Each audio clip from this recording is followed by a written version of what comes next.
Hi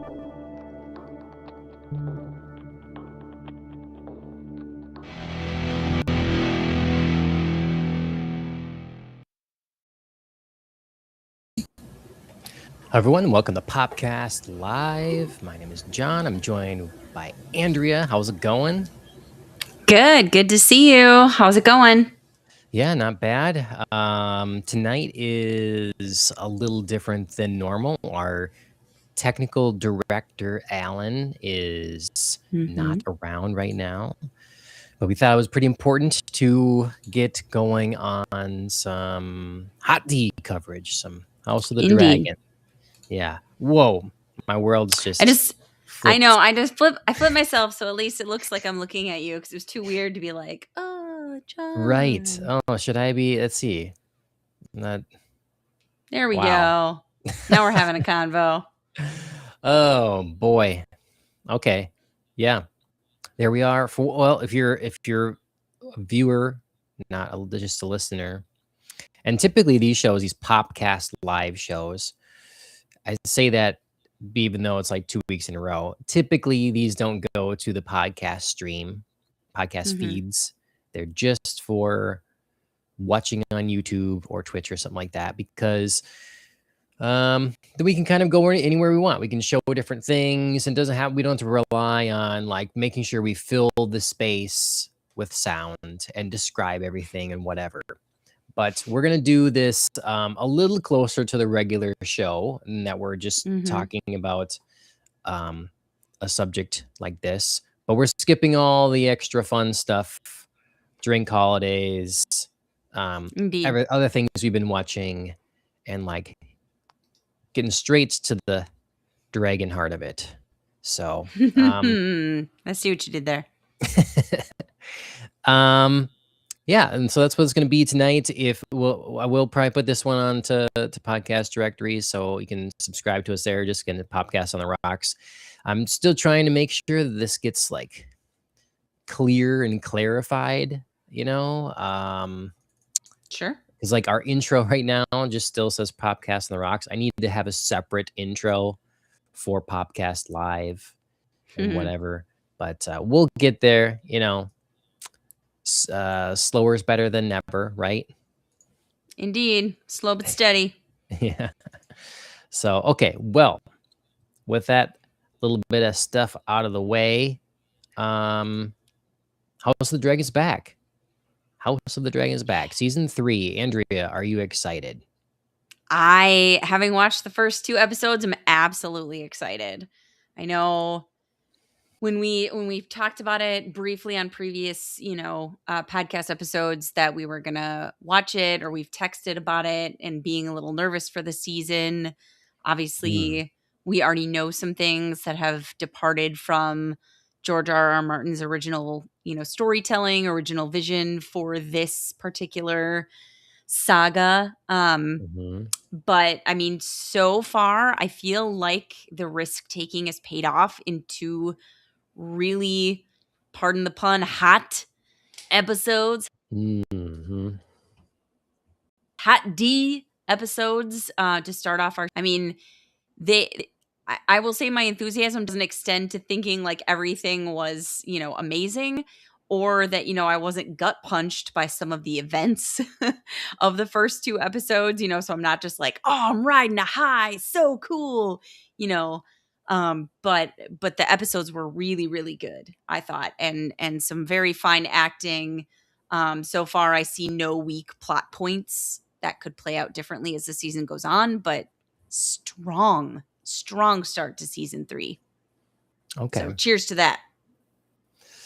You got a little like tin cup there. What are you doing with so I would say mule, but it's not copper. It's not. No. Are we going like derby style, like a julep? Nope. Going medieval. Okay. In honor pouring one out in honor of the many characters we've already lost. Spoilers right away. But one of my favorite, Sir Simon Strong, I was watching the second episode after Damon's victory, and he brings in, he's like, your finest wine for the Yeah, right. fighters, a tribute. And he felt like like a cross between Friar Tuck bringing wine and ale to Robin Hood and his band of merry men. But then his voice always reminds me of Sir Alec Guinness. So I was like, it's like a Oh, weird cross between interesting. Friar Tuck and the sound of Ben Kenobi. Um, Hmm. but yeah, I thought it was lovely that he brought them all the mead and the ale and the wine. And they were pouring one out for their fallen soldiers at the Battle of the Gullet. So Cool. cheers. All right. Yeah. Cheers. I've got a glass of honey mead. Nice. All right. Perfect. Mm-hmm. Obi-Wan Kenobi. Obi-Wan. That's not a name I've heard. Listen, And okay, I'll have to listen listen. to his Yeah. voice. Like you'll see what I mean. Like Hmm. it's not obviously an exact copy, but just like something about the Tim reminds me of, you know, when they're really playing up the Ben Kenobi angle for Alec Guinness. Sure. Okay. Very nice. Well, I don't have anything here to drink. I could probably find something suitable. Maybe in a moment. Yeah. Yeah, if you But want to, there's plenty of characters to pour one out for in these hmm first two episodes. There is devastation afoot. yeah, I was gonna have the other day one of my remaining House or Game of Thrones whiskeys, There and you I have go. realized that I no longer have any remaining Game of Thrones whiskeys. They're they're indeed empty. So all I have is cool empty bottles and tubes that they're in. So For sure. mhm. Okay. Well, yeah, like you say, there's a little hesitancy, concern leading up to just based on some of the things we'd heard about this season. But you're right. I think that not that want people to get in it, or they all do it anyways, to get in the habit of like changing when something is already done, because that's the bigger crime here is this book is already written. At least there was an excuse with Game of Thrones, like we don't know how this is gonna end. What should we do? True. True. You had Um, to make up something because there yeah. wasn't anything. So I don't know. I believe I heard now that they're intending to wrap this up in 4 seasons. So we'll get one Yeah. more season after this. So Hmm. I like That's that what I've heard. size, that cadence. That's nice. Compact. Yeah. So to me, that at least says you have your end in mind. You know where things are going, so things should kind of fall into place. And you're saying, you're not feeling like there's plot holes and some of that. The one thing that and it's maybe wherever we want to start talking about it specifically, I guess I Sure. think of when Jace locks Rhaenyra up, and then the Yes. head of the guard allows this and follows Complies. through. Yeah. Yeah. So, Yeah.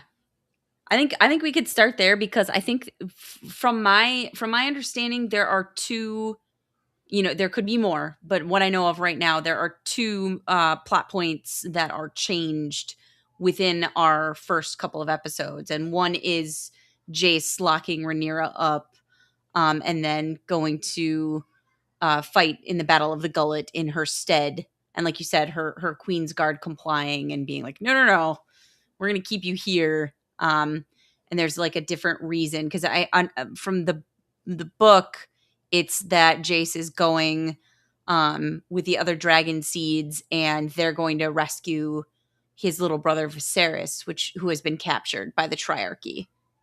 mm, So that's interesting. my understanding of like that change, Okay.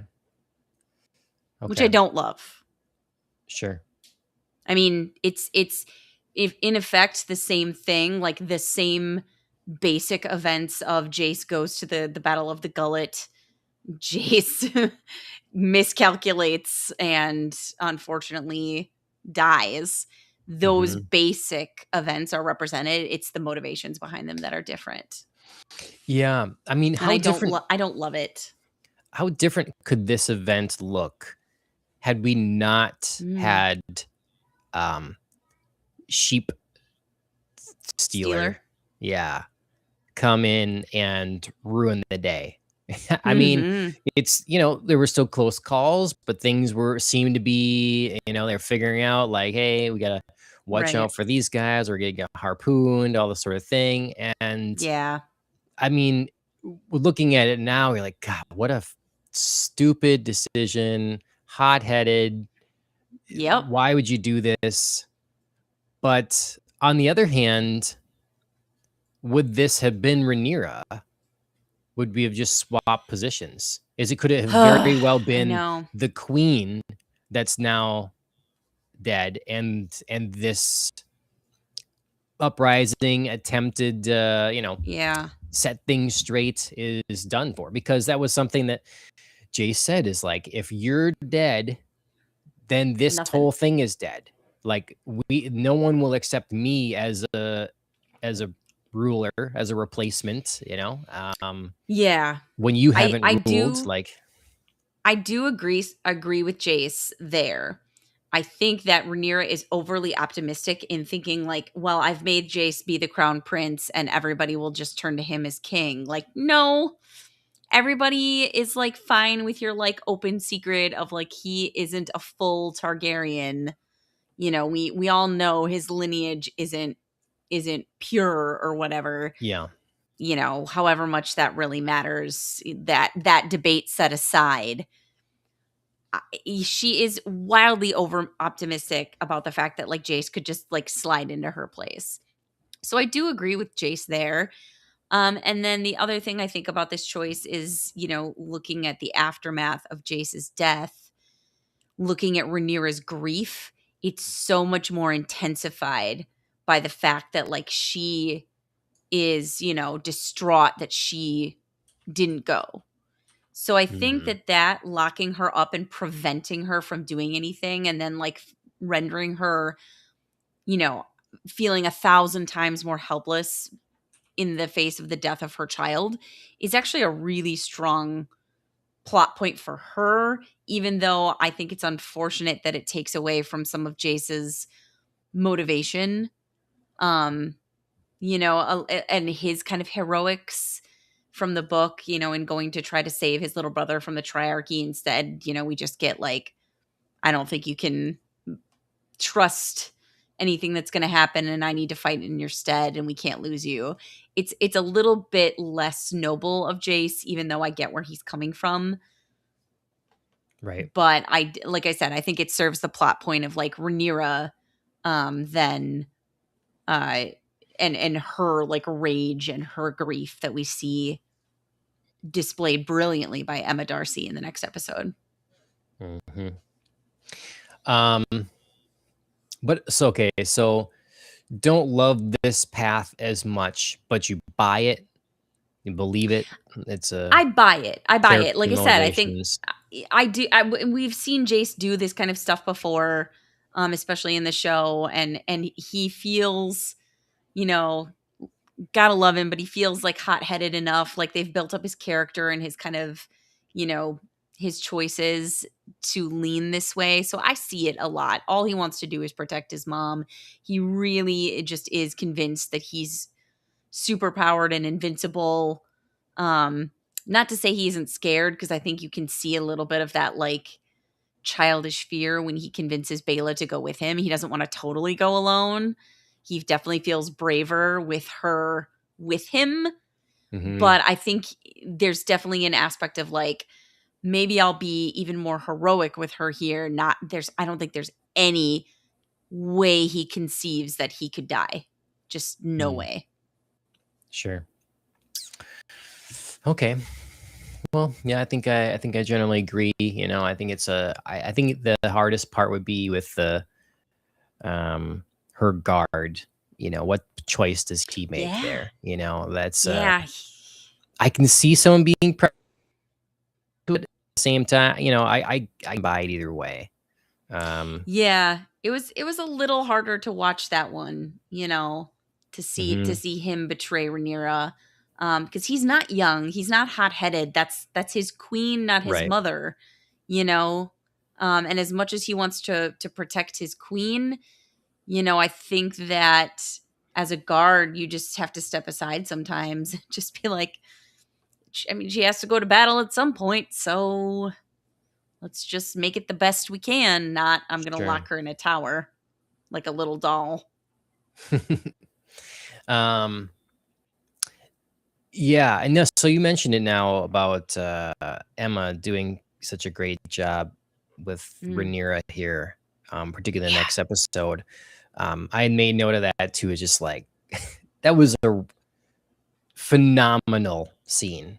it There's was. lots of scenes of like someone dies and there's some weeping or there's a crying out or whatever, but they took time and Mm. like let the camera sit on her and just it Build that. it was really good. I mean, I felt the uncomfortableness when she's like calling out to him and Yeah. yeah, really, really great, really well done. And just not, I mean, that just really stands out. Is like, but Mhm. the other bits too, it's very nuanced performance here so far. They like, so she's locked in and she has this sort of tantrum and freak out.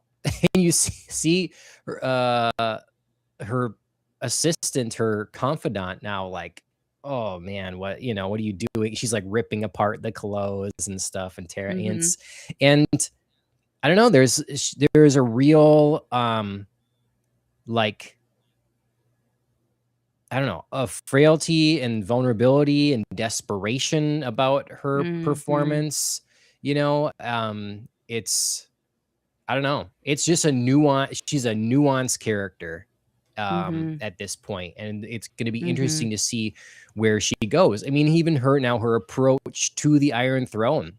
That whole scene of like I'm gonna behead someone, and like the hesitancy, the unknowingness, the I don't know if I can do it. Um, I don't know. It's just it could be a very one note like I am meant to be queen. I'm gonna, like I'm very confident in all this stuff. I know what I'm doing. Kind of. Mhm. It's just not that. It's more complicated, and Mhm. I like it. I like it. Yeah, um I think Emma Darcy's just really, really been killing it as Rhaenyra in these last few seasons. I was hesitant when they did the age up from Mm, Millie Alcock. I really liked her original, portrayal of Rhaenyra. And I felt Emma Darcy was a little flatter when we began. And I think that, she's really taken Rhaenyra's character to this gorgeously nuanced place. Um, she's had so much to deal with. I can't imagine just being a wreck as often as she has. And she's mhm, made her grief different each time that she's lost somebody on the show, whether it's her father, it's her, her miscarried daughter as she's, mhm. giving birth in the middle of a Right. battle. It's Luke, now it's Jace. She's obviously lost other people, but even Allison to an extent, she does such a great job in her devastation, her rage, like you said, her impotence in, like what can she do? She's just desperate to do something. Um, so yeah, so I think she's given all of those scenes like really different portrayals and really different flavors, even though they're similar emotions. But yeah, like you said too, her approach to the Iron Throne, like the culmination of all of this work to get her here. And it's still so much work to get to that Iron Throne. She doesn't just walk in the throne room. She goes through 20 different scenarios on her way, just like walking to the throne itself. You know, she's got to Mhm. fight. Oh, now she has allies. Oh, now she's got Allison Hightower. I mean, spoiler, spoiler, spoiler. But she's got Allison Hightower's dad. Oh, she now has to kill her friend's dad. Is she going to do it? Is she going to let Damon do it? You know, and even as she decides to do it, I feel like you go through like, I'm going to do it. I'm not going to do it. I'm going to do it. Oh my God, I can't do this. Like, you know, you just see the realness of all of these emotions, because I imagine as myself, like I I too would be wavering in my own belief in my ability after all she's been through. Um, and you think like 1 minute, of course I can do it. I'm born to rule. And the next minute you're faced with like, I'm gonna cut a guy's head off. Not only a guy, but like my friend's dad. Like, should I do it? Should I not do it? She gave up a bunch for me and her whole plan worked, but he's still my enemy and I can't really show weakness. Like, girlfriend has to deal with 20 different emotions in the span of 10 seconds. And I think Emma Darcy just really gives a stellar performance in displaying all of that without being overdone, or without, like you say, hiding too much or playing it too one note in terms of her own confidence. Mhm. So that is a soliloquy that I have delivered to our audience. Apologies for my goings on, but really, I can't say enough about her acting with the Mhm. material she's been given. It's just fantastic. Yep. Agreed.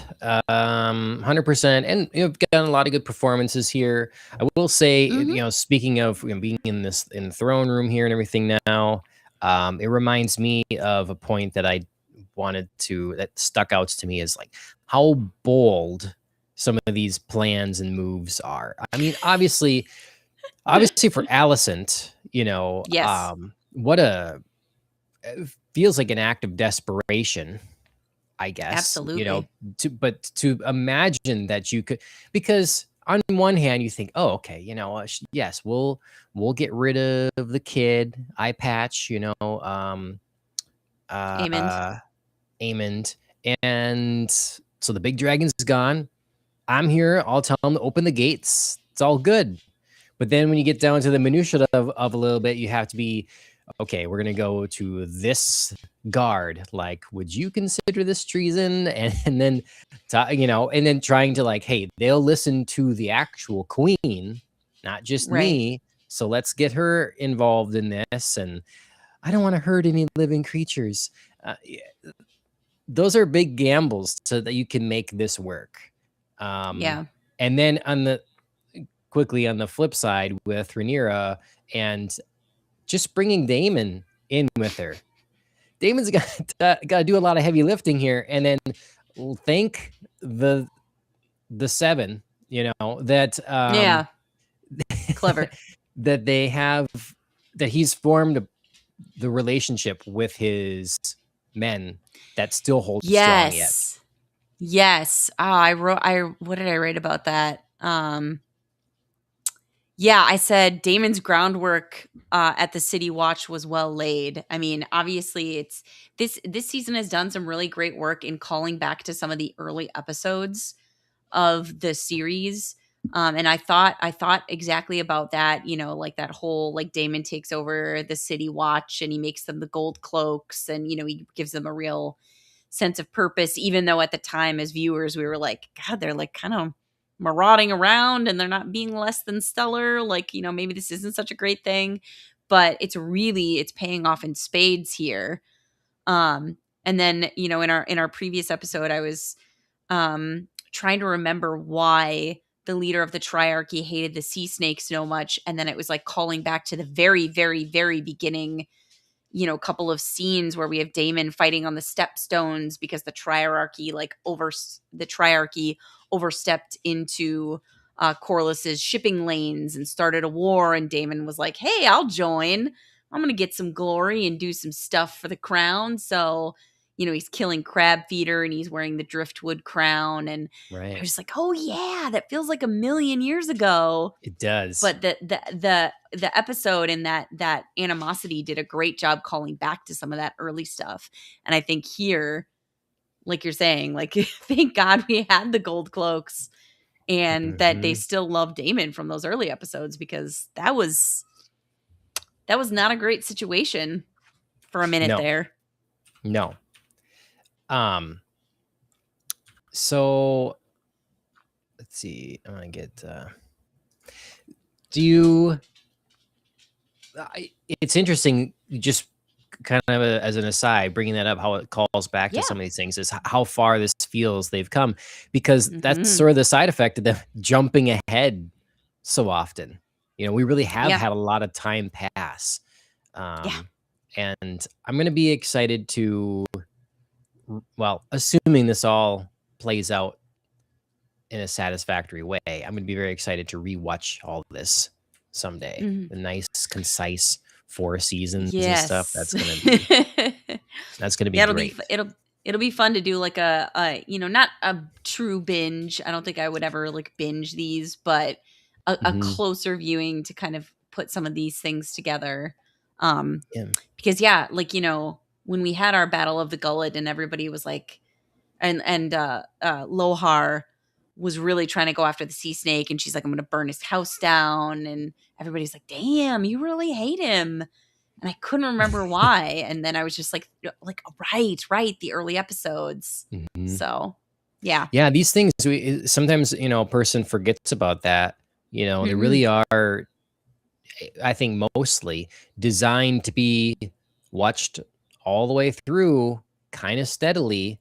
So, Mhm. because you will totally miss and forget callbacks and different things. And Mhm. so need to make priority on some of those things. So speaking of Damon making a good relationship and these connections that held from before, um, it's fun that came up because previously I was thinking, oh, this other relationship is gonna bite him in the ass. So the witch from um Harrenhal? Harrenhal, Yeah, I his don't get because her. so it's been a very interesting.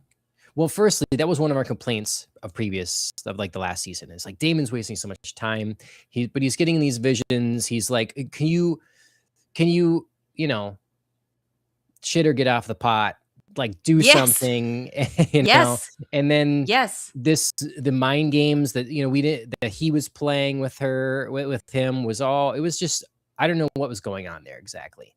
And so now I'm just thinking, especially what's happened when in Harrenhal now, which is back there, I'm just feeling like, well, Damon had the opportunity to make a real strong allegiance there, someone to swear themselves Mhm. in as close as you could by like promising, and that's a big ask, promise them Harrenhal, but Mhm. that might have turned out to be the better choice given now. I keep wanting to say Aegon, but it's not Aegon, it's Amond. um Aemond has Yeah. attacked there with his dragon, and it's now at her. Yeah. Yeah, that whole thing is so complicated. Because yeah, like you, I was frustrated with this midwife slash witch that we had from last season. I got eventually that she was like giving Damon or like assisting Damon with all of these visions, and they were getting to like the Song of Ice and Fire and like getting to you Mhm. need to help Rhaenyra. That's your purpose. You're the cog in this big wheel. Um, but it felt long, it felt drawn out, and it felt complicated. But it felt like eventually we got to like this truce that we're in now.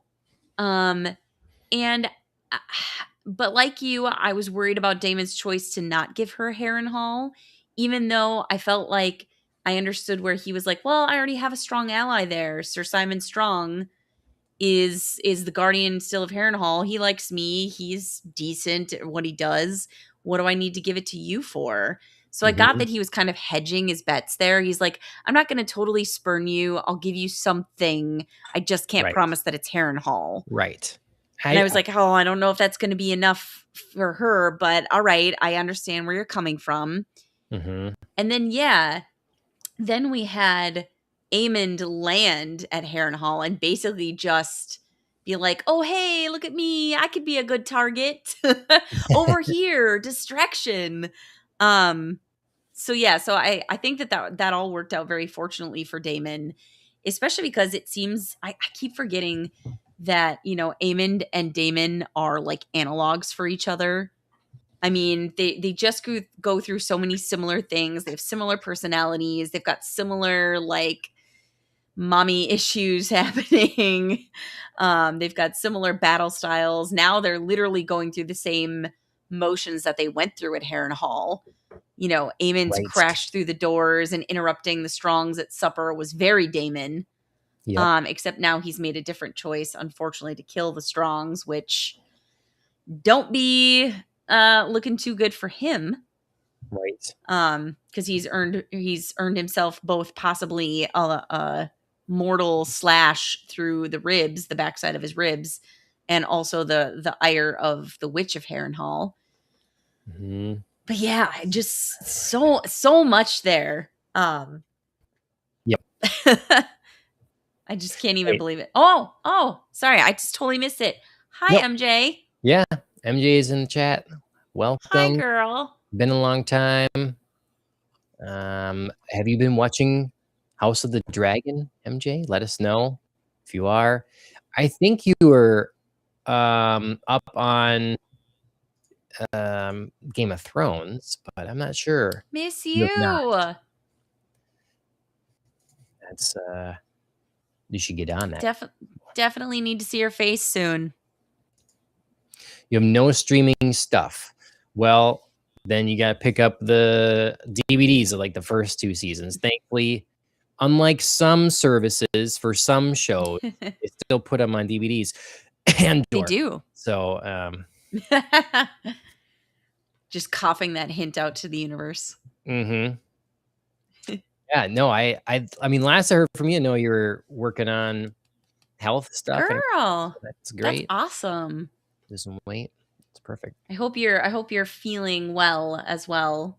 I mean, I know obviously there's losing weight and feeling more in shape, but also I just know obviously health-wise, I hope you're doing so good. Mhm. Yeah, and speaking of weight, I've been seeing people compare that Matt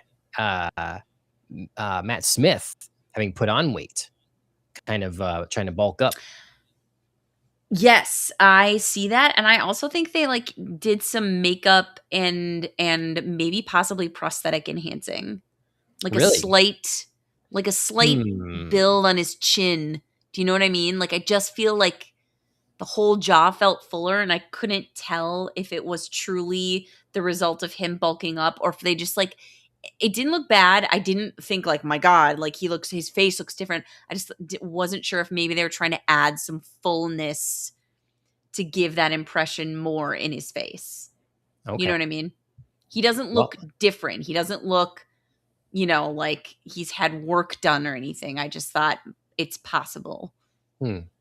well, I intend to try to kind of watch some of the um, behind the scenes, some of the podcasts and stuff, the official one that they do and everything, and we'll see if anything like that's mentioned at all. Mm-hmm. Yeah. Um, and another thing, I got something that the closest thing I have up here Ooh. that is similar to your mead.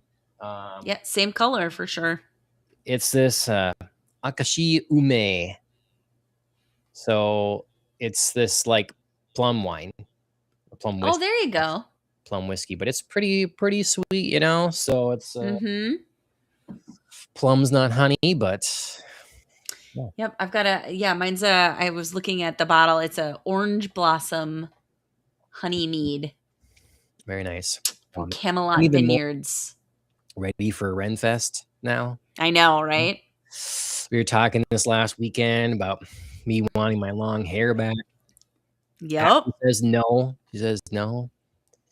Um, I say yes. Look at styles you could be I know. sporting. I mean, he is serving looks. He's not Jace the face, but he could be definitely like representing on the hair side of Oh, Lord. things. Yeah. You know, it's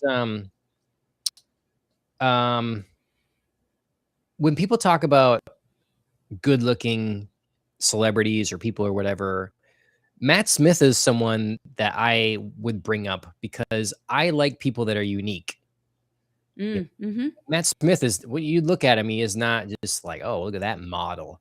You know, he's a strange looking fella, but he's also a sexy man because he's it's Mm-hmm. like it's a personality, it's an attitude, it's everything, you know, combined Mm-hmm. with a unique, Mm-hmm. memorable look. And so Yep. all for it. What is this oh boy, MJ? As a very straight man, I can still say this. That's what you're oh boying. Look at this. I get one sip of the Right. And he's off the devil's deep end. player. Yeah. Mhm. Quick, bring a picture of Daniel Craig. Okay. Yeah. So let's see. Where were we? So Yeah, Damon, his just counterpart, and Amond, and how they're. I did get one. I won't say it here, I guess, because it's additional uh, spoiler do you yeah, have? it's like it's not a spoiler that for these 2 episodes, it was in Sure, the yeah. kind of talk after the show. Did you watch that? Sure. After I've episode only 2? watched about half of that. I mean, of course I Okay. saw the preview for the next episode, but I left where did I leave off in that post stuff? I think I still had like 4 or 5 minutes left of all of that. Okay. And they were just talking about something else at that point. So Well, I won't say so it hints where things are going. I wrote in my note. Well, don't look at the end of my notes then, because I wrote a okay. section, and I was like, "Please not don't let this happen." And then they did the after show thing. I was like, "Shit, they're gonna make this happen." Oh So no. yeah. But anyways, yes, we kind of got to all that through the bold moves that people were making, uh, Yeah.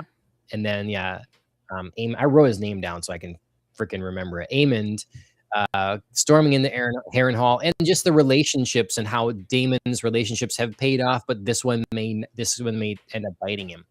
So If yeah. you ever have trouble remembering Amond, just remember it's an anagram of Damon. Oh yes. Hmm.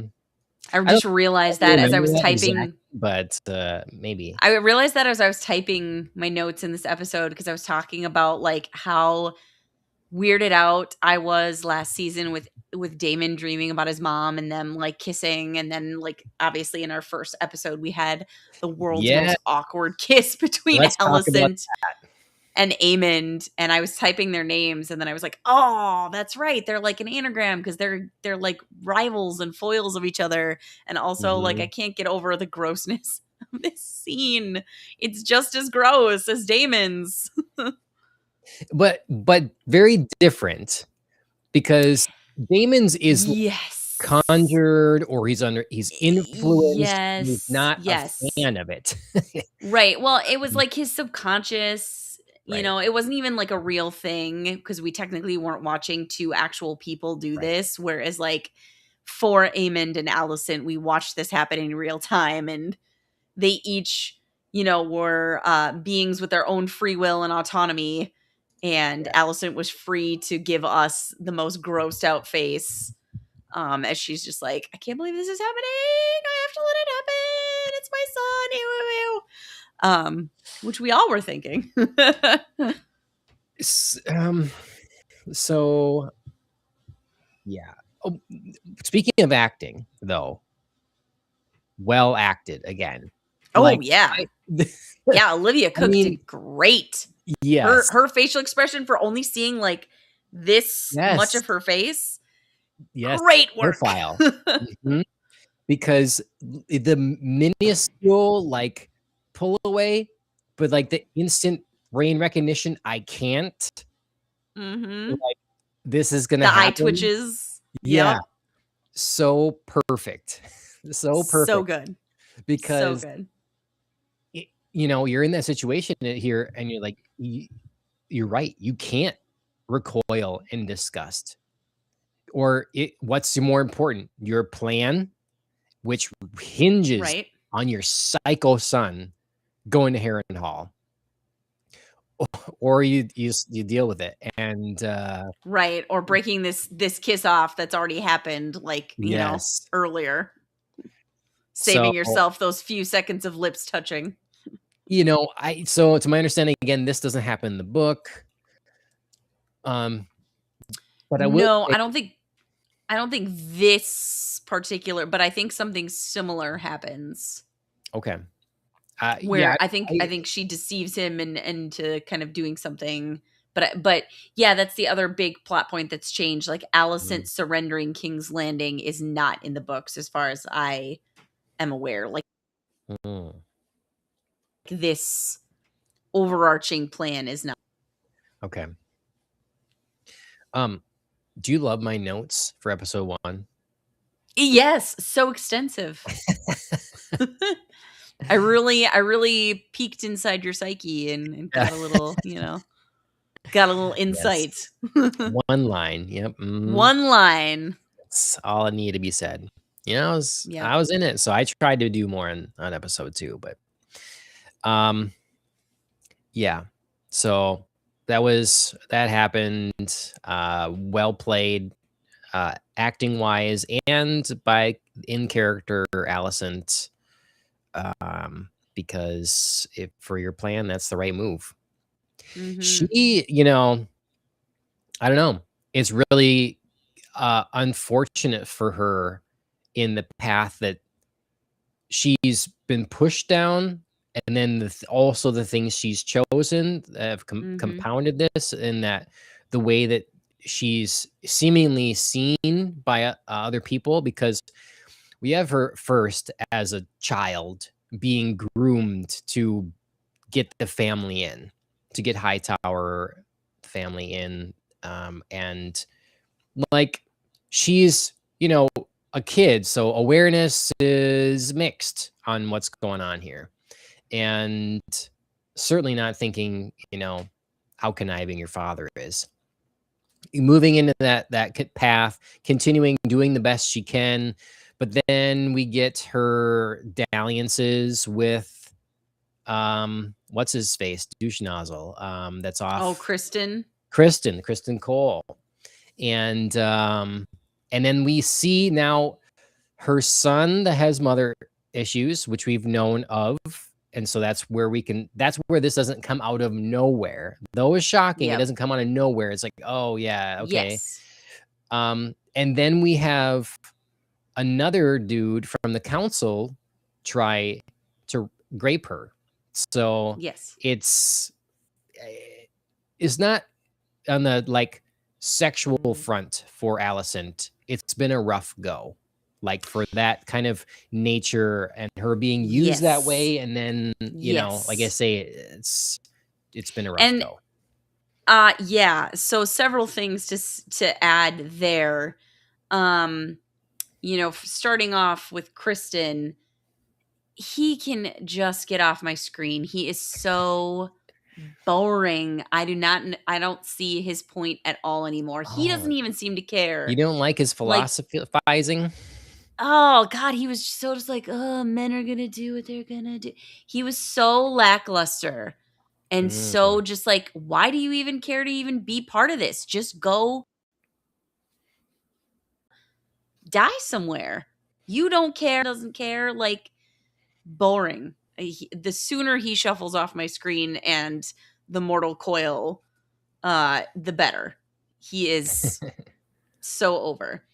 Um to the next, unfortunate Amond and his mom, like yeah, that I don't think she really meant to make that sexual, but she definitely like made mommy issues by consistently choosing Aegon and not like recognizing Aemon's talents or his worth beyond being like the spare or the second son. So definitely created some mommy issues again, like yeah, definitely didn't see it going in like a sexual direction, which is unfortunate for everybody, but yeah, unfortunately didn't isn't blameless there. Um and let's not forget her unfortunate like feet watching from Laris. Oh, yes. You You're right. I know, totally forgot poor about that. lady. Yeah, I had this remember whole he was like a feet guy, transaction. but I Yes. forgot that who the target Yes. was here. Oh, Whole transactional relationship, like weird sexual, her sort of getting something but also being taken advantage of. It's all kinds of awfulness there. And then yeah, finally we result in this attempted assault from Sir Jasper, who is like laying all of this on Alicent when he's like, I remember you snaking your way through the hallways to power. And I was like, right. or she was just like a sacrificial lamb that Otto Hightower trotted Right. out. Yeah. I was like, I definitely don't remember that, but definitely Sir Jasper seems like the kind of guy to just pretend it's all a woman's fault while ignoring the giant, glaring role that Otto Hightower played in all of this, in like puppeteering a bunch of that. Mhm. So yeah, poor Allison has just had a terrible, terrible, terrible go of it in any sort of romantic department. By any, I think, yardstick you use to measure romantic success. Yeah. Failure. Failure all around. She's an interesting character. Again, like Yeah. there's some, you know, we've not we've never reached the point of like what Game of Thrones was at its peak with these like powerful dueling personalities, these witty exchanges of like, I don't know, just the stuff between like Tywin and Tyrion and like getting Mhm. Cersei in there and just like some of those moments are Varys and just Littlefinger, yes, they're so Olenna, well and written. anyone. Yes. But we do have some complex characters in here that are so gray. They've just had to Mhm. they've done positives and negatives, and I feel like though that can a person can get lost in that and maybe feel like their choices are you know unmerited in some regard, but I feel like it's always been pretty on track, and I can Mhm. follow where they're doing the things and why they're doing the things, which I think is a pretty good achievement. So you look at these characters, and it's Yeah. like hard to like just pin them down and make a blanket statement on who they are. You know, Mhm. there's just more to it. I don't know. Yeah, yeah, building on that, I think a lot of the success of House of the Dragon is the misunderstandings that occur. They're small that keep turning bigger between characters, especially at the core, I think Alicent and Rhaenyra. But it definitely has like a rippling effect when like one little event happens and somebody comes at it too late, or somebody misunderstands, or somebody just, tries to extend the olive branch, but something comes in to knock it sideways, and another character thinks like, oh, you never extended the olive branch, it was a trap. There's Right. so much of this misunderstanding stuff that keeps like, building outward until it's so huge that these characters, end up reacting to things by making these heartbreaking choices, and you kind of move backwards and think, oh, if only this one thing had gone right, we wouldn't be Mhm. here. But I understand how you thought it was this instead of this. So you made this choice. So then they had to make that choice. And we just had to like ping pong off each other. Yep. Um, which I think is why I actually am okay for these first few episodes with the storyline of Alicent um surrendering King's Landing. I think it moves the story forward in a way that we don't have to spend ages and ages in battle or preparing for battle or just like slogged without any outcome or change. But also it's because I'm waiting for it. You know, we saw a little bit at the end of this episode. It's going to go sideways. And this, you know, kind of truce that exists right now between Alicent and Rhaenyra, I think is just going to get blown up again in even sadder ways because these characters almost got to a point where they could resolve the past and put it behind them and make amends for what the misunderstandings. But now it's just going to all start afresh and it's going to be even more emotionally damaging.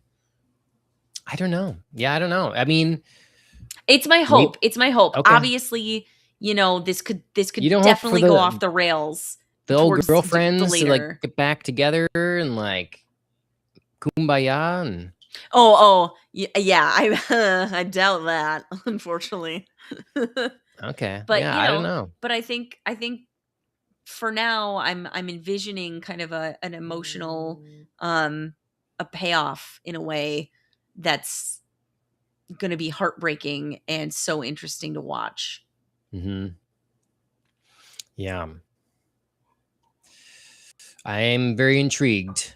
I don't have a lot of predictions, you know, the teaser, the preview for the next episode does put in thoughts in my mind, you know. It's like it assuades some fear of like, okay, you're just gonna off Alicent, you know. It almost looks like there's a counseling elements to it, to me, is what I saw, you know. So Yeah, that's what I maybe feel. like, look, killed your father, but I wouldn't have this if not for you. So Yep. are we gonna try her on the High Council? I mean, is that gonna be Well, and okay for anyone else that's allegiances has been a little, hey, we still are keeping her around? right, it's definitely going to be complicated. I mean, both for the potential of any former Green supporters being like, "Oh, she's still here, like we still have a chance," but also for supporters of, you know, the Blacks where it's like, aren't we punishing all the Greens? Like what are we doing showing mercy? Like we should probably just off her and make a clean sweep of all of your enemies. Yeah. Um so yeah, it's definitely going to be complicated. It definitely fits though, I think, with Rhaenyra's optimism and her, you Yeah. know, hopefulness of acceptance of her choices, just as she was optimistic that Jace could just be her heir and everybody would accept him. I Yeah. totally see that same misguided optimism and being like, Alicent's on my council now. Everybody's cool, right? And I also think it's going to get messy because like I think you had a note about like Alicent just saw that you hacked off her dad's head. Is she okay? I mean, she didn't like him. She was very upset with him for the way that finally clearly recognized that he used her, but still her dad. Like, is she Yep. cool with that? That Most wasn't part of any deal. right. Most of my notes were about this last bit here. Well, I Yes. didn't see that coming. Wonder what he was going to say. 2 strikes, not Yeah. bad. Yeah, How would right? Not hacking. Just I 2. as pretty impressive, honestly. I think he did pretty good. How would Alicent feel about this? She's not exactly a fan, but here she is. Fuck. Yep. I was like reading that as I was watching it. I was like, this is John's version of me. Yeah. As I watch like the whole thing. You Yeah. can tell when John's into a scene because he's like, stream of consciousness, here we go. So yeah, it was I think that if she is resolute, if Rhaenyra is resolute and can kind of compose herself and speak with confidence to the court here, she might look, the man responsible for the treachery is dead. Like the ultimate, ultimate Right. upheaval here, Otto Hightower, I just beheaded him. Right. He's the master conspirator. Right. His daughter, who's played, forced into playing his pawn since childhood, is the one responsible for ending this bloodshed. Right. And, like she's the previous queen regent has brought, opened the gates for us to end the bloodshed, recognizing that I am the true heir to Right. the throne. Right. Therefore, she will not be punished. She has shown her value and her loyalty. Mhm. Like her wisdom apparent, and she's welcome on the high council, whatever. Yep. Like, I just feel like with the right message and confidence, that kind of thing can be sold. And where that goes then to those butting heads, Allison still has family alive. She's willing to give up Aegon. um I think she's willing to give up Aemond too. uh Oh yeah. but Yeah. I think that was pretty much sealed all with a in kiss. that. I don't think well, yeah. I mean, she knew what she was doing when she was sending him to Harrenhal. Like, she wasn't just sending him away so Right. that Rhaenyra could come in. I think, there was obviously an understanding that, like, there was just heavy battle and Daemon is at Harrenhal. There's no way there's not some conflict there. Okay. So, Yeah. yeah, I think, one of Allison's really redeeming moments in these couple of episodes, obviously her sticking to her guns in terms of, giving up King's Landing, that was a big one. She went through a lot of trouble to make that happen. Um and so that was validating, I think, for her and for us as an audience in our belief in the soundness of Rhaenyra's judgment in that Mm. particular instance.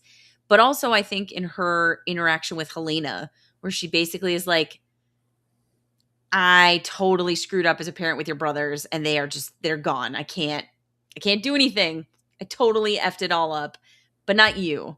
I can sense that, like, you're my decent child.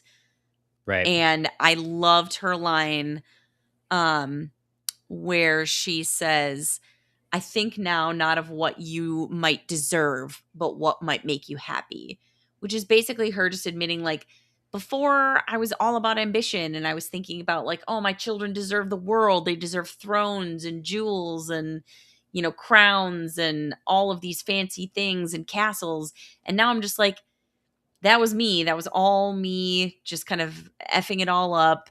That's not what Helena wants.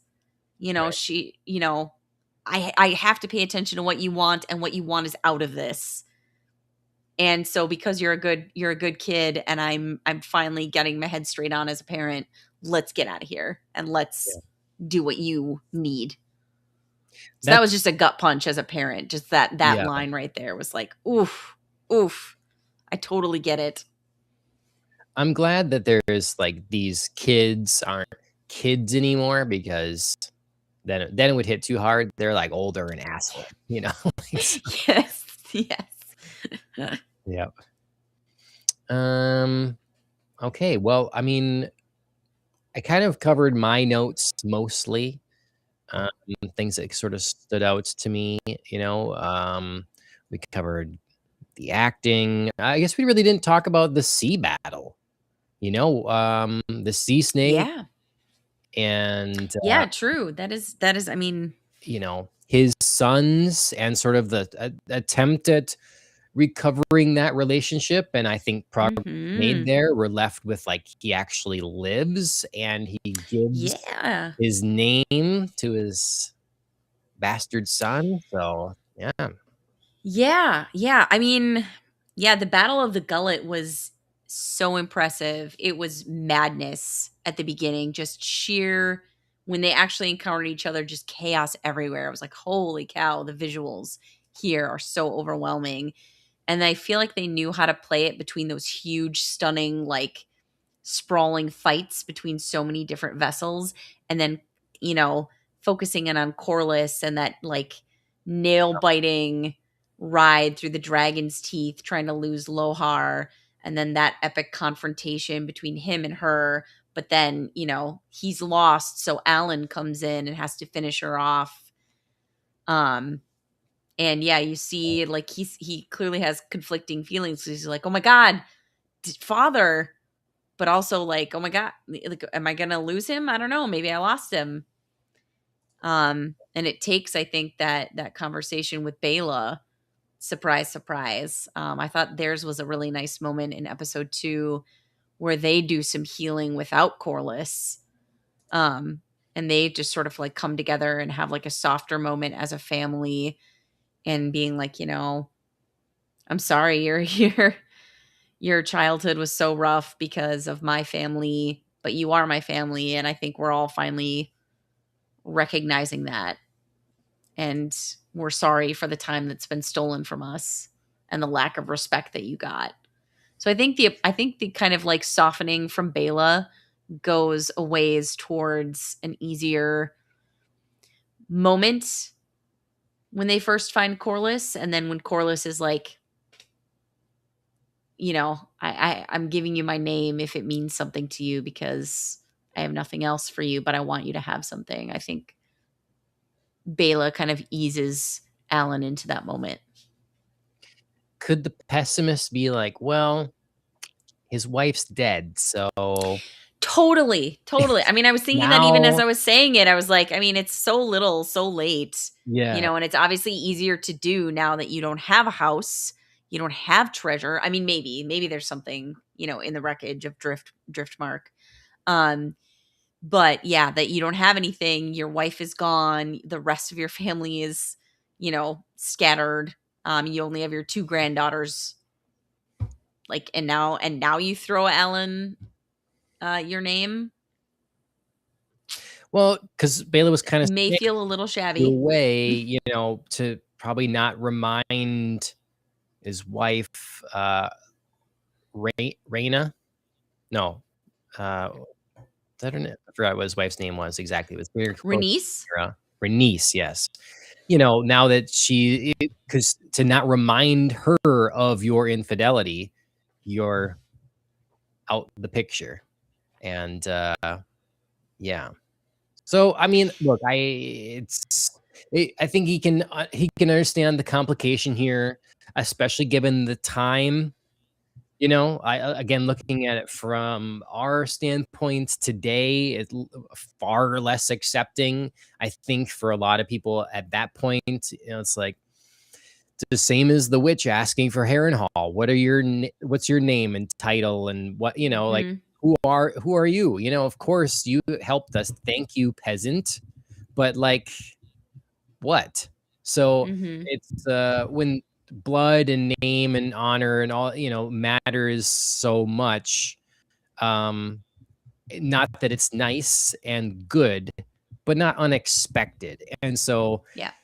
I I like even though it's circumstantially more convenient now, Mhm. it's better than not. And clearly there is a respect and has been a respect there, Mhm. you know. Yeah. Um, it's just he was hoping that we could, have this relationship of respect, and what I'm doing, why I'm doing it. But that was never good enough for Alan. So he's Right. too proud himself for that. So Yeah, it kind of feels like this situation between Corliss and Alan is the resolution we never got in Game of Thrones with Jon Snow and Ned Stark. I mean, obviously we have to set aside that like Jon later learns he isn't Ned's, right, but in the beginning when we all think he is and we, can see that same desire from Jon Snow to just have the Stark name. That's what I yeah, want. And Ned won't give it to him out of respect for Catelyn. It's the same situation, only here, we're getting a very kind of belated resolution to all of that and a little bit of peace there. yeah. So how about that with the Starks? You know, got the Northerners to show Yes. up, and it's like Damon's like, we have more lions to hunt, and yeah, I let's go. love that guy. I love that Yeah, guy. and I can't remember his name right now. It's totally escaping me. But I love him. He's Cicero in Gladiator, and he's in Sons of Anarchy. He's Chibs. Mm. God, I can almost see his name, but I love that guy. He's so I much was gonna fun. say there's like a couple people kind of stand out as sort of, and not that this is new for Game of Thrones, I guess, but he is a familiar face, Yep. and so is who's the dickwad that's like real snooty. Is he what's the That's a lot family of for him people. anyways? Yeah. No, he was like he has had to like give himself some perfume in the nostril when the messenger was coming. Is it Yes. Jamie someone in real life? The actor, Yeah. Yep. but he's like a known Um, guy. And I don't know if he is he's not Tully. I don't no, I remember don't what think house he is, so. but he shows up in the Tommy previews. Flanagan. Tommy Flanagan is the guy I'm Oh, trying to there you think go. of. Yeah. Yeah. Yeah. So Okay. just a few So known other faces, you know, yes, because I've like in seen the his face original Game before, and of I'm gonna think Thrones, of it. it was really obvious. It was obviously Sean Bean. It was like, that's the guy. He's the, Right. and then you get in deeper and it's like these other well-respected actors, but no one that was necessarily that recognizable to a general audience. Mm-hmm. And I think some of these faces are a little more like, oh, even if you don't know where, you've seen that person. So Yep. it's Yep. interesting. But I gotta appreciate Star. Okay.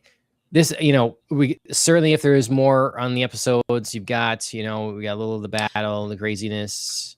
Yes, I Yes. have one. I have one more thing. Because I didn't mention it when we were talking about the midwife slash witch of Harrenhal.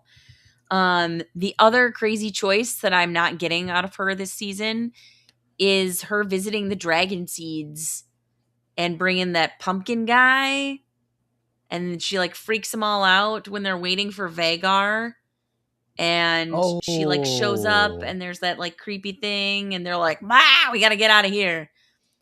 And I was like, "What is that? What? Why?" I mean, I don't like this crew. I don't like them together. Them sitting around the campfire yeah, and telling the actually. world's most boring stories was whatever. Hmm. And Ulf is such like a whiny little baby that he too, like Kristen, the sooner he gets off my screen, the happier I'll be. But I didn't Hmm. understand what that was in that moment. I was so lost as to why she was scaring them, and what that creepy creature was doing. Hmm. Cuz yeah, I mean, so far I'm not really loving Ulf. He's definitely like the classic like drunkard, coward, always looking to like shift responsibility to somebody else, always has excuses for like, "Oh, I didn't do the thing because I was Yeah. scared or because this crazy thing happened." And I enjoyed Damon kind of dressing them all down and being like, "No, I don't require your thoughts. I don't require your opinions. You just do what you're told, and I have no other use for you." Um, but yeah, I didn't understand that sequence at all. Yeah. Um, you're right. I wouldn't normally, I think, appreciate as much. Maybe it says something about us that we do, like Damon, like you say, dressing them down. Because I enjoyed that as well. It's like, well, time, I'm just tired of your Yes. antics. And Tired of your whining. yeah, it's like you were living in shit, and just like a horrible existence with all the other peasants. Now you have a dragon, you know, and I'm And not he saying doesn't even it's seem to easy. care. Yeah. Like, uh, have you ever seen him interact with Silverwing? Like, does he care no, about his dragon? that's a good point. That dragon's gonna sense that, right? Yeah. I think. So I So was yeah, hoping I'm he would come to faster, because that kind of character I think is fine. He's like sort of bragging in the pub and all this sort of thing, being right. He can be boisterous about things, amusing. and yeah, you're that kind of guy. But then to like come to your senses. And it's like, oh no, there's a good guy, there's a courageous guy actually in there that's gonna do his duty now. And we're not to that point. I don't know if it's gonna get there or what's gonna happen, but the faster we do and find his worth or he dies, the better. Yes. Yes. He has been very disappointing. And I think what I am worried about is, I mean, I don't generally write off a character too fast, but I kind of have. Like, I'm kind of okay if he just ends up being like a terrible disappointment, a super coward, and I don't care about him, and he just Oh, dies. I'm worried because I feel like he's gonna drag Hugh with him, and I actually like Hugh.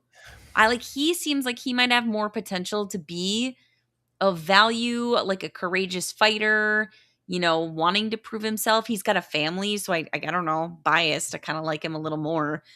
So I'm kind of worried that Ulf is going to drag Hugh down with him because he seems like he's been able to convince, Hugh like, oh, this place is crazy. Let's just abandon our post. mm-hmm. Um, so I'm worried that he could continue to pull Hugh in a direction that makes me disappointed in his character. Because I'm already Right. disappointed in Ulf. And if he dies, I don't care. But Yeah, I agree. Because yeah. like Hugh was incorporated into this little talk that Damon had, but clearly the ire was placed more directly on Ulf, and Right. deservedly so. But you're right, Right. like that we've seen that. Um, I just said his name. You just said his name. Hugh? Hugh has more integrity, Yeah. and it would be nice to see like this sort of workout, and for that to show some fruit, and he Mm-hmm. can play an important role or something. So, Mm-hmm. Mm-hmm. Yeah, this is, uh, I mean, speaking of what you said earlier, this is another one of Rhaenyra's big gambles. And yeah, I'd love to see a better payoff for it. yep. Because so far I only trust one of the three. Okay. I'm wavering on Hugh. I was strong for him at first, and now I'm wavering, and I don't want to. Uh-huh. Yep. Yep. Luna the Alchemist, which is a cool name. It says nice stream. Thank you. Thank you for Oh, being thank here. you. Appreciate that. That's kind The words. Alchemist. Is the Alchemist in real life? Or I think Full Metal Alchemist, and then I think Luna Lovegood. Luna Lovegood could be kind of an alchemist, in the magic True. world there. So True. Her um father does speak of alchemy. and her father in the movies is Otto Hightower. Hey, full circle. Yep. Look at us making connections. He's a good actor. He's a good actor. He is. He This is. show is full of them. What do you know? Like, um, let's see. Oh yeah, I wanted to ask. So again, if there's other things we want to talk about the show, that's fine. But it I just think like I came got to through me everything. about: is there a house, a family that you either like the most or relate to the most in the Westerosi landscape universe? That's a great question. I mean, across like everything. Yeah. I mean, I because mean, the great houses and the others, they exist right. throughout three Right. different series now at this point. I mean, I think it's really a hard thing not to like the Starks on the whole. I mean, they've obviously played a really minor role in Hot D. But now we've got Tommy Flanagan at the head of the Mhm. Starks hunting down Lannisters with Damon and just having one big rollicking war party. So, yeah, I mean, hard not to feel like they're choosing our as an audience, our right side every time, the side that we're, Mm, rooting for. Um, so yeah, I mean, hard not to like the Starks. Also hard not to like the Mormonts.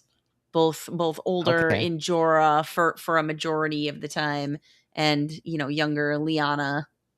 Right. They have some pretty epic moments in our original Game of Thrones.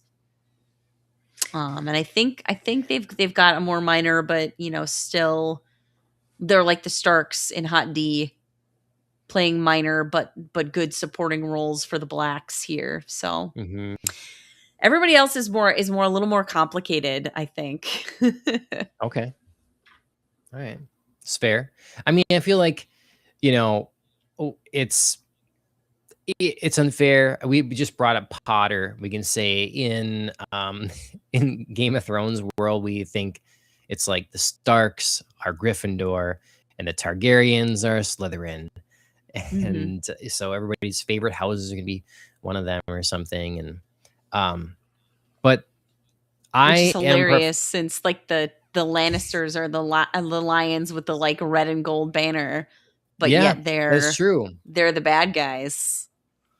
I Well, mean, maybe mostly. that's more Obviously, apt. we have our Tyrion to root for, but everybody else, And other characters that maybe not great, but are awesome, if that makes yes. sense. 'Cause maybe not I good people, but they're awesome. Speaking of other characters that aren't of a family but are awesome, I did have to check twice um during that post Battle of the Gullet song that is being composed within the heat of victory, where Damon is singing and our Stark guy Oh, is singing, and yeah, yeah, right. and that woman was singing for a very like a line of that, like a little couple lines. I thought that was Gwendolyn Christie, and they had just like made her up differently. Mm, Her voice sounded so much like her. I had to go back and rewatch it to make sure that wasn't her, because okay. I was like, that could be like the really fun Easter Ancestor. egg to, Yeah. well, yeah, to like dress her up in like, a dark brown wig and put some face paint on Mhm. her to mask that it's her. Um, Yep, but yeah, so I thought that was Gwendolyn Christie. So yeah, Brienne of Tarth, bringing that right, back around. Obviously, House Tarth isn't represented fully in Game of right. Thrones, but Brienne is, and she's awesome. So Mhm. Well, my so I guess it's sort of like in Lord of the Rings, I guess I'm a hobbit, right? I live out here, whatever. I gotta be a hobbit, even though sure. that's maybe not what I like prefer. It's like, yeah, smoking and ale and sleeping in and Eating, family and reading, party. Yeah, gardening, exactly. having big Um, parties. can't complain. Um, in Game of Thrones, I feel like Stark, given our like geographical affiliations, Stark, and then they also have like a fierce independence, the North, so Mm-hmm. I'm kind of on board with that. But inside me, I like the Baratheons. I'm a Baratheon. I Solid. so um in Game of Thrones, we're introduced to Baratheon as the king, and I kind of just love him.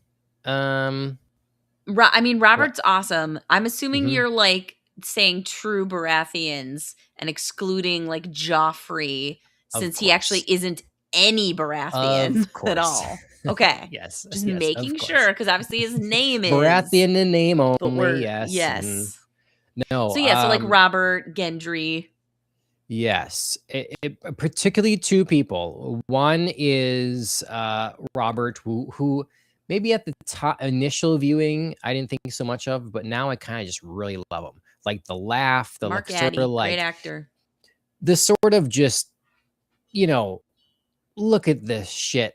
Like I didn't really want this. But I got it, and it's not what I want. I'm not happy in my marriage. That's not the thing I want. It's just like this is all a system that I'm part of.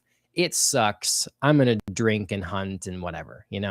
Yeah. Get And what enjoyment I can out of this miserable scenario that I didn't ask yes, for. he's Yeah, just an enjoyable character. he's like he really is, and he's such a great accidental king, cuz like definitely nobody went to war to put him on the throne. They went Right. to war obviously for different reasons, and then afterwards they were like, crap, somebody's got to be king. We can't agree on this person. We can't agree on this person. Like, maybe we could all agree on Robert Baratheon. And that's how he became king. Like, we can just sort of coalesce around him. He seems like a cool guy, led the battles. You know, the common people will think Yeah. he's a war hero. Sure. And then the other, you don't know yet because you haven't watched A Night of the Seven Kingdoms. True. And when you watch A Night of the Seven Kingdoms, there's another character in there that's like, yes, this is Baratheon to me. This is in the same sort of vein. I'm all about it. And solid. He's this actor that I didn't recognize at all. He's in Mobland, plays crazy, does crazy shit in there. And he's kind of a crazy guy in here. So I'm, yeah, I have a soft spot for Baratheon. Yeah. I think if I have a soft spot or a warm fondness, it would probably be for the Tyrells. I mean, Olenna is everything I could ever hope to be as I grow older. And Marjorie is smart, smoking, and like knows where to go. Fierce. She's been trained right, but also like yes, definitely like a thinker and a bit of a manipulator, but also like definitely a kinder person than many we see in Game of Thrones. So like a little bit of both. There's some balance to her. She is totally a manipulator, but with a conscience. She's still like she still has some yes. I mean, I totally agree. Like if they were, and I would say, I was going to say if they're more prominently featured, but they really are in Game of Thrones. Like they're crucial. So I agree. Like that's a strong maybe second for me. Right. Even Loras for a while before he just totally obviously folds into the whole like Sparrow nonsense. He's a fun character for a while. He's not who I would have. Sorry? Is that Iron Fist? That's who we're talking, right? The guy who's sleeping with Renly at the beginning and is Marjorie's brother. And he's promised to Sansa, and then that like falls apart. And then he and Cersei are supposed to marry each other. Oh, I don't know that I remember. You'll remember. Here, I'll pull up a picture. It's one of my favorite moments when like Tywin is making all of these arrangements and Cersei's laughing at Tyrion having to marry Sansa and like all of this other stuff is happening. And Tywin's like, what the fuck are you laughing about? You're going to marry Loras. And she's like, what? Just couldn't have been more shocked if Tywin reached across the table and slapped her in the face. You can share it on stream here if you pull it up on the computer. Yeah. Sorry, share. I will do that. Okay, so yeah, it's a couple, but you know, I'm judging Baratheon on a couple cool people. So House Tyrell can judge on a couple people as well. We can't all have, you know, tons of them. I have I like a lot of them for different reasons, for sure. You know, I still like Lannisters because Tywin is so smart. You know, obviously Tyrion is fun and clever, but Tywin is just like, I loved when he came in and he just put okay, let's see, how do I say yes to this? Here we go. Yeah. Okay. Yes. Iron Fist. Right. Mm-hmm. Yeah. Oh, yeah. Sorry, you were thinking. So I was thinking you were trying to say Iron Fist from like that was his nickname in this show, but you were talking about his other show. Yeah. Yep. His Marvel show. Yeah. My bad. So yeah. So that is Loras, and then he gets. Where does he? Oh, did they not show another picture of him? Bummer. He definitely gets into the cult. Yes, into the cult. We have to do Andrew. We have to do a rewatch of Game of Thrones sometime. We really do, right? Because there's a lot to talk about there, and we weren't doing this really when Game of Thrones itself was a thing. Was the first season of House of the Dragon? Maybe it feels it was maybe one of the earlier shows we covered here. I don't know. Maybe not. Oh, maybe. I was trying to figure out sorry, I'm still trying to figure out like if I can find Loris when he totally.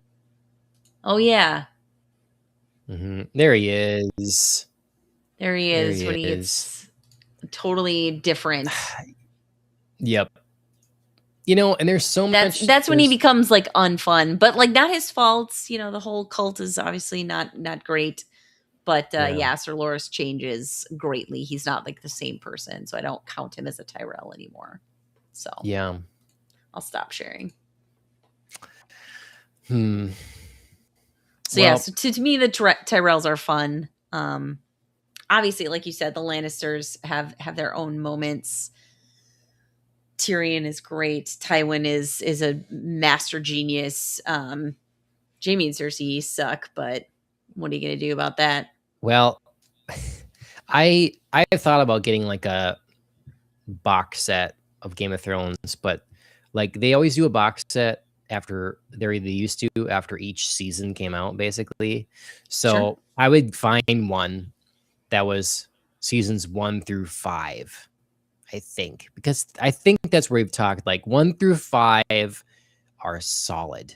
Like Yeah, that's maybe a little into 6, but you can yeah, see it going off the rails in 6. You know what I mean? and Like 6 has moments, but you're like, ooh, like mhm. where you can see where it's coming unhinged. There are moments all the way through to me, Oh, like sure. there's I just mean great thing. Yeah.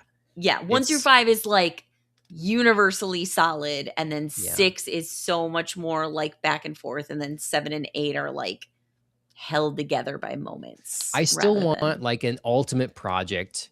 And maybe it's like next year, the year in Sure. between, a year in between this and the last season of House of Dragon, or maybe it's a goal for when House of Dragon's all wrapped up or something like that, to rewatch Game of Thrones, cover it on the stream, go through season 5, and then we take time to come up how we independently would wrap up the series our own way. Sure.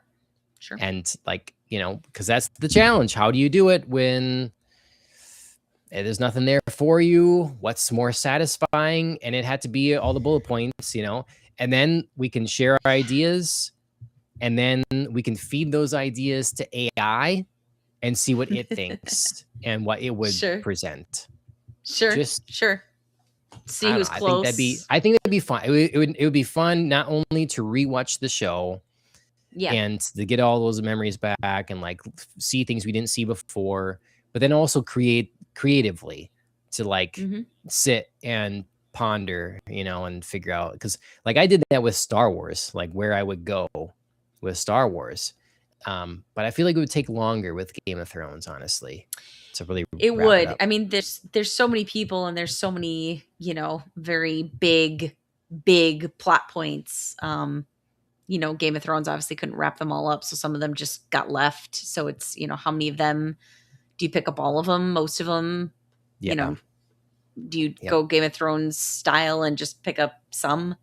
Who knows? Right. But I do agree that would be really fun because actually I was clicking through social media today and a reel came up and it was like it was of Cersei and Marjorie after Joffrey dies and Tommen gets on the throne and Cersei for like a brief second is like Joffrey was terrible. My son was awful. He was, I Mhm. loved him, but he was so bad.